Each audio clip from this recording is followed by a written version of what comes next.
मनुष्य और नियति दोनों परस्पर चलते हैं और चलता रहता है उनके मध्य निरंतर संघर्ष। नियत के हाथों मनुष्य बंधा हुआ है, फिर भी स्वयं को नियत का दास न मानकर उससे युद्ध करता है, क्योंकि मनुष्य अपने अहम में अपने को विश्व का सबसे तीक्ष्ण बुद्धि और सबसे चतुर प्राणी समझता है।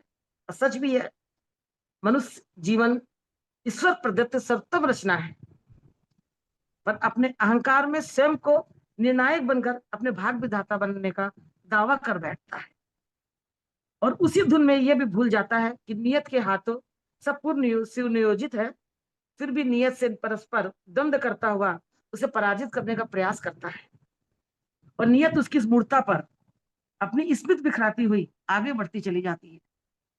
मनुष्य के अधीन न कुछ था, न कुछ है, न कुछ रहेगा, बस वो अपने दायित्वों के प्रति सजग रहे, यही जीवन का शाश्वत सत्य है।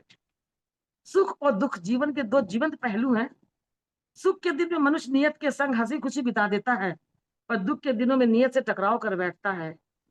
सच्चाई तो यह है, दुख ही तो धर्म की कसौटी है, लेकिन क्या मनुष्य इस कसौटी पे खरा उतर पाता है? क्या जीत पाता है नियत से?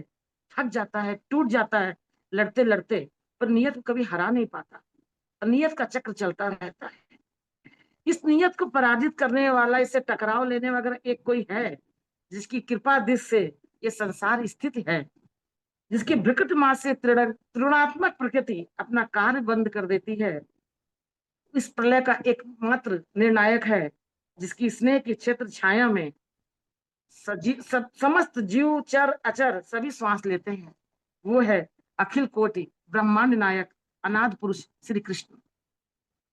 सूक्ष्म कलेवर रूप है तेरा, तू ही तो विराट है। सूरज तू है, किरणें तू है, तू ही तो प्रभात है। आद भी तू ही, अंत भी तू ही सृजनहार है। हम सब तो तेरे बालक, तू ही पालनहार है। अतः हम मनुष्यों को अपना अहंकार को क्रोध ईर्ष्या का त्याग कर श्री हरि के पाद पद्मों में स्वयं का सर्वस्व समर्पण कर दें। अपने हृदय में उसकी परमोल उज्जवल परम प्रकाशयुक्त मंजुल मूर्ति स्थापित कर दें, उसे अपना भाग निर्माता बनने की प्रतिज्ञा कर लें, तभी हमारा मनुष्य जीवन सार्थक होगा और हम नियत के बंधनों से मुक्ति पा सकेंगे। उस परम पिता परमात्मा के चरणों में सर्वस्व निछावर कर दें।